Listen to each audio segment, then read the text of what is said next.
Detecção de anomalias em Smart Homes utilizando árvore de decisão. O grupo ele é formado por Eduardo Ferreira e Mike Oliveira, certo? O nosso objetivo foi buscar alguns trabalhos já publicados que tratassem identificação de anomalias utilizando árvore de decisão, certo? A ideia era selecionar um desses trabalhos que a gente achasse interessante, replicar o trabalho publicado, realizar algumas análises e pré-processamento dos dados, apontar algumas possíveis limitações da proposta e replicar a proposta em diferentes conjuntos de dados e, se possível, propor alguma melhoria. A pesquisa que nós escolhemos foi esta aqui, que o título dela é Um estudo de detecção de anomalias em ambientes inteligentes, certo? Ela foi publicada no ano de 2002 em uma conferência Qualizar 3. As principais contribuições desse artigo são o conjunto de dados que ele disponibiliza e um modelo de detecção de comportamentos anormais, certo? Por que a gente selecionou esse artigo? Para começar, por conta da conferência, que é uma conferência relevante, Qualizar 3, certo? O fato do artigo disponibilizar o dataset, já que muitos dos artigos que a gente encontrou não disponibilizavam o conjunto de dados para a gente poder replicar. É, eu utilizo algoritmos de árvore, que era um pré-requisito. O artigo é relativamente recente, ele tem uma implementação simples. Ele soube vender bem o peixe ali na parte inicial do artigo. E principalmente porque a gente desconfiou da metodologia e dos resultados que ele apresenta no artigo. Então a gente decidiu replicar esse artigo, certo? O conjunto de dados que ele disponibiliza tem, tem aproximadamente 500 mil registros que foram coletados ao longo de 7 dias e contém dados de 7 sensores diferentes, certo?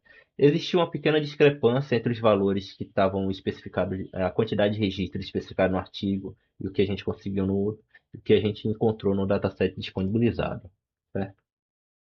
Bem, a proposta. A proposta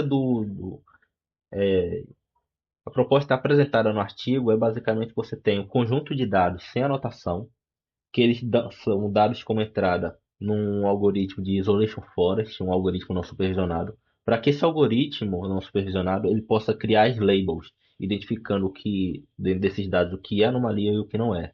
Essas labels, então, junto com esses dados, agora são passados para quatro conjuntos ou um conjunto de 4 modelos de árvores que são treinados utilizando essas labels produzidas pelo Isolation Forest. Quando um novo dado entra dentro do sistema, ele faz uma verificação. Se três ou mais desses modelos identificaram aquele novo dado como uma anomalia, então ele marca aquele dado como uma anomalia. No próprio artigo aqui tem um trecho do que ele define como sendo identificação de comportamento anômalo e anomalia. Então, a detecção de anomalia é o processo de encontrar um padrão de dados que seja contrário ao comportamento esperado. A anomalia ela pode ser causada por erro de sensores e segurança no sistema, bem como alterações no comportamento e atividades, certo? Algumas limitações da proposta que a gente encontrou. Primeiro, ele não especifica como é feito o pré-processamento de algumas informações, como o que fazer com os valores nulos, por exemplo, como é tratada a variável de tempo. Isso aí não tem nada tratando dentro do artigo.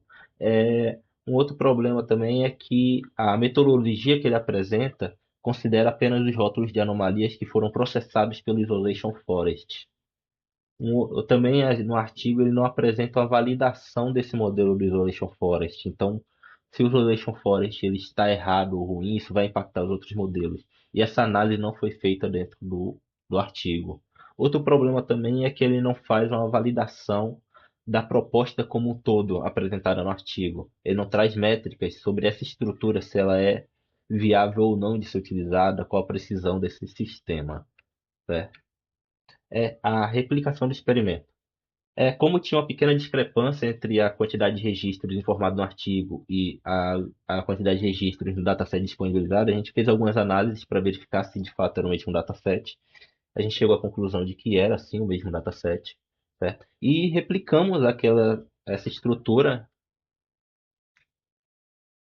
e chegamos a resultados muito próximos do apresentado no artigo. Aqui à direita a gente tem os resultados apresentados no artigo, valores muito próximos de 100%, quase um algoritmo perfeito, certo? Que foi o que fez a gente escolher esse artigo para replicar, porque hum, a gente desconfiou desses valores, certo? E aqui a gente tem os valores que a gente alcançou na replicação do experimento. E também aqui eu adicionei uma coluna a mais, que é o resultado final da proposta como um todo. Aqui a gente também tem uma comparação entre os algoritmos de detecção de anomalia. No caso, ele utilizou o Isolation Forest. O nosso algoritmo de Isolation Forest chegou a 9% de dados anômalos, enquanto o que foi marcado apresentado na proposta original ficou próximo desse valor.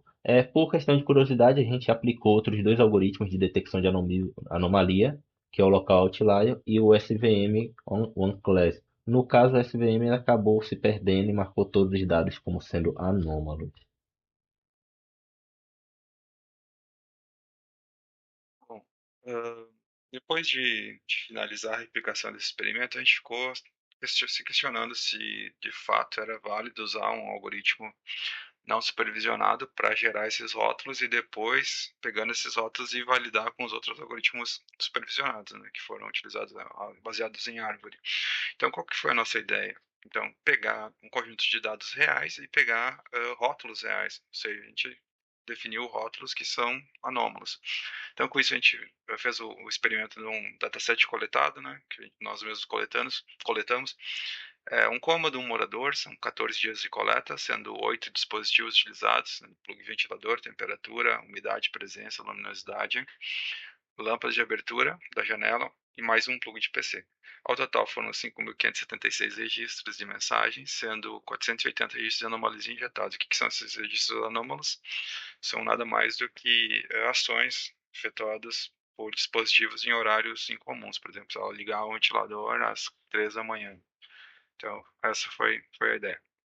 Bom, com isso, o que a gente fez? A gente pegou esses dados reais e aplicou tanto o Isolation Forest para detecção de dados anômalos, mas também a gente resolveu utilizar mais dois, que é o SVM, né, que a gente teve na disciplina, o OneClass, que ele faz essa detecção de anomalia, e também o Local Outlier, que é baseado no KNN, que a gente também teve na disciplina.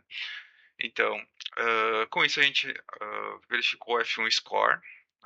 Por que o F1 Score? Porque a gente vai ver a distribuição dos dados, esses dados eles são desbalanceados. A gente tem normalmente muito mais dados normais do que anômalos. Então, por isso a gente analisou o F1 Score, porque o F1 Score ele faz a verificação, né, a média harmônica entre os itens que são relevantes, né, da precisão, e também quantos itens que foram recebidos, né, que é o recall. Então, com isso a gente consegue ter uma ideia porque esses dados são desbalanceados, essa métrica foi melhor para esse tipo de análise.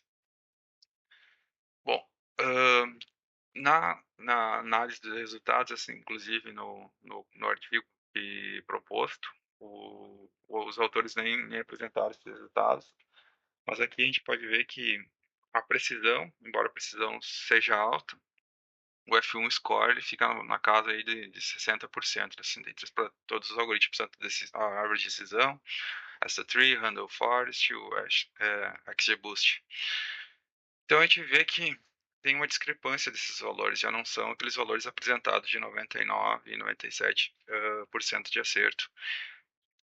Bom, além disso, além desse dataset real, a gente coletou um outro dataset, que esse é um dataset maior, bem maior, e a gente acabou selecionando cômodos que tivessem um pouco maior de registro de anomalia para a gente conseguir fazer uma análise melhor. Então, nesse caso, a gente selecionou um dia de coleta, são 84 agentes, 357.951 registros de ameaças e 10 mil registros de anomalia. Então, aqui a gente tem um número maior de anomalia.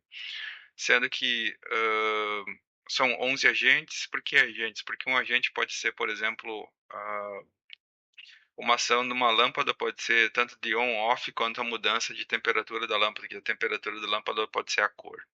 Tá? E sendo que 4.610 registros de anomalia.